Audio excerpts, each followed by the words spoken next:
Hi, I'm James and welcome to the first of a series of videos about how to wargame a British Army infantry unit from the late 70s through to the present day.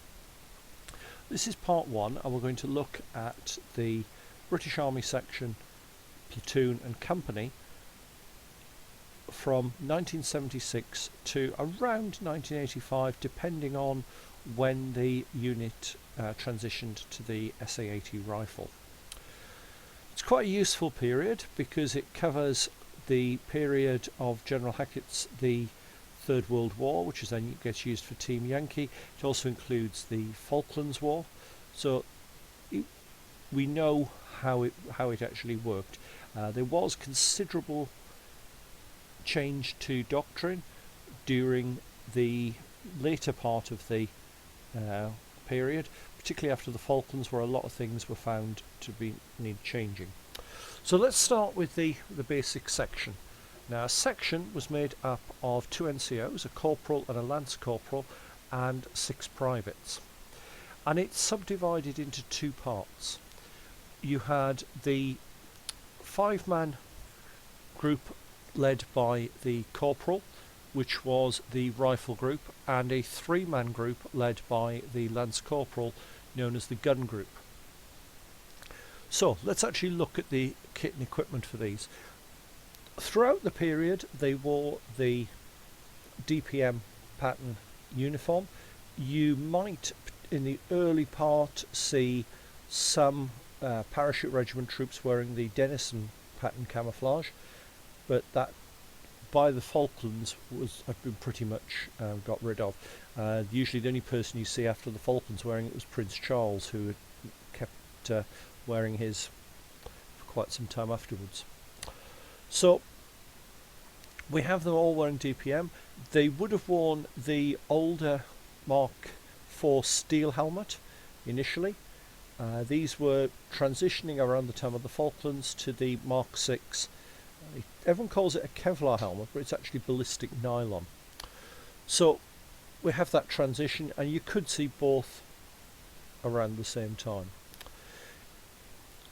Berets obviously were another common one. There's a guide to the colour of berets in my video on how to paint up troops in camouflage. I'll put a link in the description and at the top as well. So they were wearing at this point the 1958 pattern webbing, known as 58. It was subject to a lot of variation, which is something you don't often see on figures. For example, a lot of troops wore a second poncho roll above the top to carry a waterproof in. Some got rid of it. A very common technique was to remove the 2 large kidney pouches, because items did occasionally fall out of them, and replace them with a row of water bottle pouches. To give an idea of the level of kit bashing, my old 58 webbing used to have a Pakistani ammunition pouch at the rear because it would hold the large mess tin. So let's start with the rifle group. You've got the corporal in charge. Now, officially the kit was an L1A1 SLR rifle, almost invariably called the SLR by the squaddies, but it could also be the L2A3 Sterling submachine gun. Fairly unique looking design with the curved magazine coming out the side, a development very much of the Second World War vintage Patchett submachine gun, which was really developed from the Sten. So you often found the section commander with it, or it could be carried quite frequently by the Carl Gustav gunner. Carl Gustav was 84mm anti-tank weapon, very useful weapon. It's actually making a comeback now in the Mark IV lighter version. So that was carried by one of the rifle group. It was often left behind and replaced with an SLR for infantry where there was no armour threat, Northern Ireland being a prime example. And you then had the other 3 members of the rifle group all armed with SLRs. You then had the gun group. The gun group had the second in command, a lance corporal, equipped with an SLR, a GPMG L7A2, almost invariably known as the Jimpy, 7.62 belt feed.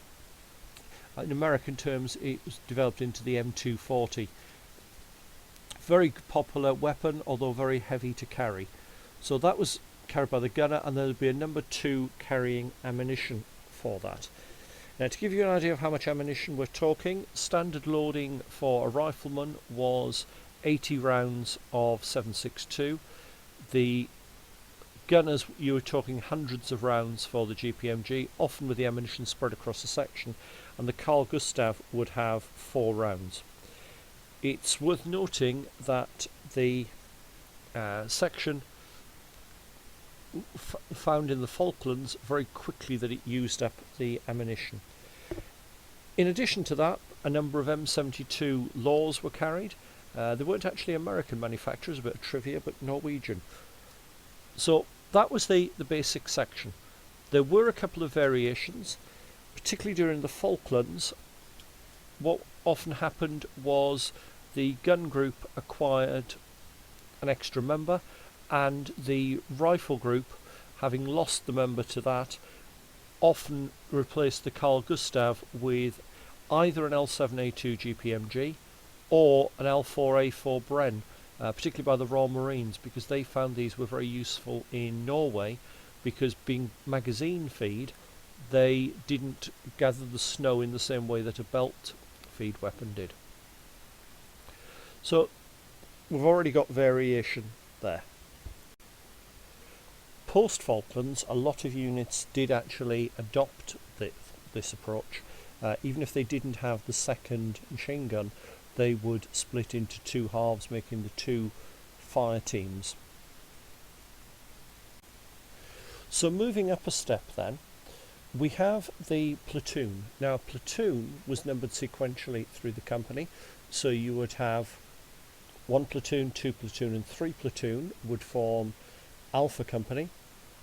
4, 5 and 6 platoons would form Bravo Company, and 7, 8 and 9 would form Charlie Company. There was also a 4th company, but we'll look at that later on. So we have the platoon then. Now the platoon has the 3 sections. It also has a number of additional troops. There's 4 additional troops. There is a platoon commander, who'd usually be a lieutenant or a second lieutenant, the platoon sergeant, a signaller and a light mortar, which was initially the 2-inch mortar, moving over to the 51mm mortar, which at this scale is pretty much indistinguishable. The 2-inch mortar, incidentally, is the same one that was being used during the Second World War. Now, basing these up, I've based up the platoon commander and the signaller together, and the platoon sergeant and the mortar crewman together, often because if there was a man short, the mortar would actually be carried by the platoon sergeant. Now, the mortar, there were 18 rounds carried for, and this was mainly smoke ammunition. Sometimes there was some illumination in there as well, or they may carry individual flares for that, but generally its use wasn't offensive, it was more to provide smoke for screening purposes. So that made up a full platoon. Moving up a step, we have the company, now made up of 3 platoons plus a small command element.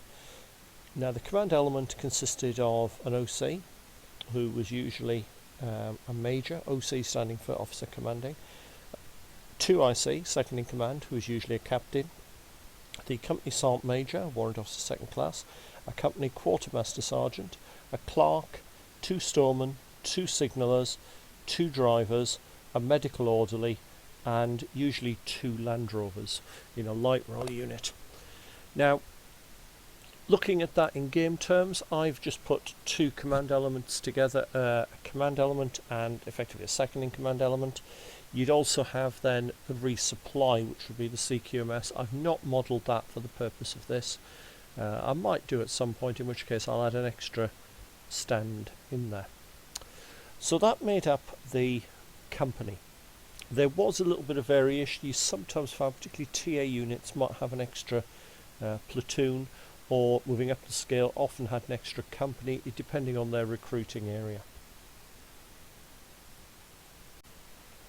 Now, I mentioned that there was also a Delta Company. Now, Delta Company was basically the supporting weapons. The mix within them varied quite considerably.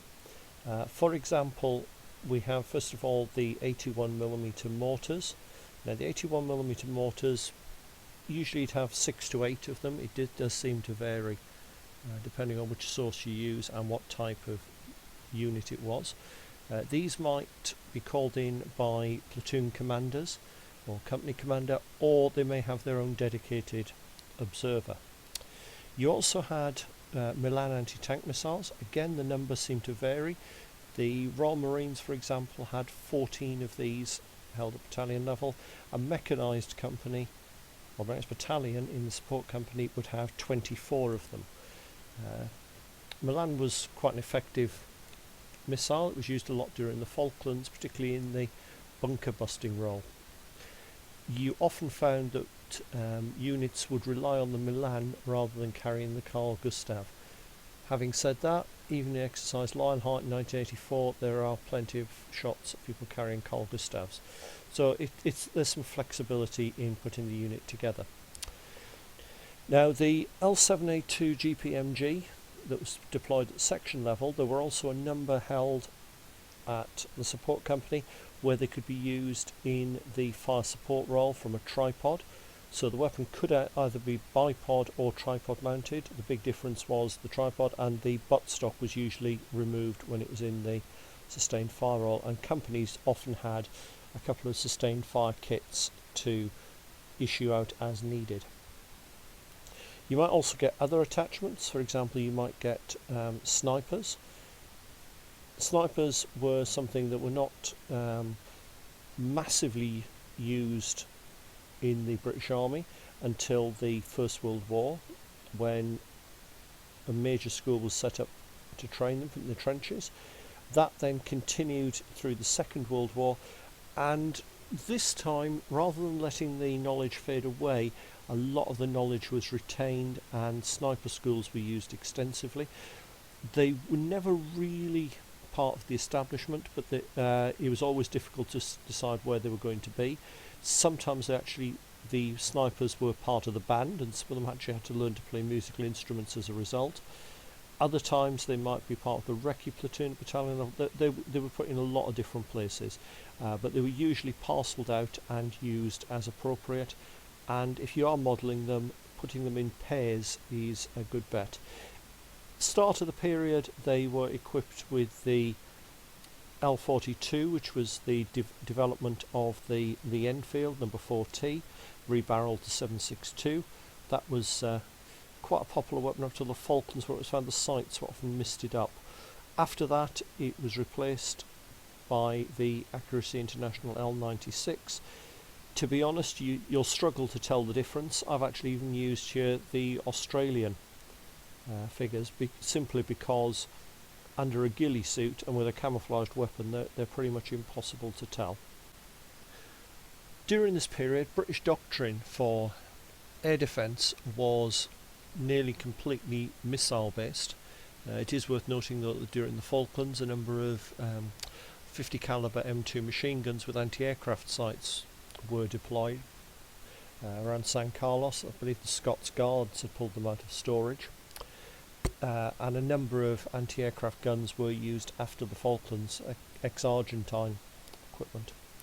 But for an infantry unit at this period, the most likely air defence you'll have will be the blowpipe missile. Now the blowpipe does have one major advantage from a gaming perspective. It looks identical to its successor, the Javelin.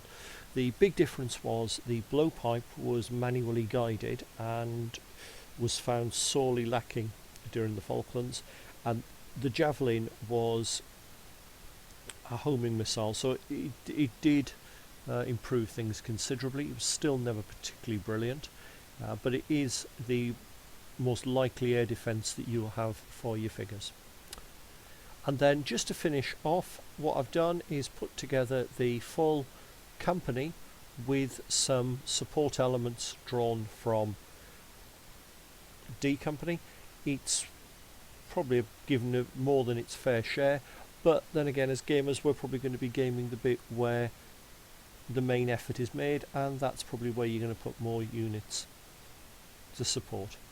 Hope you found that useful. I'll move on and look at the next part in a future video, which will be the changes that came in when the Army adopted the rather controversial SA-80 rifle.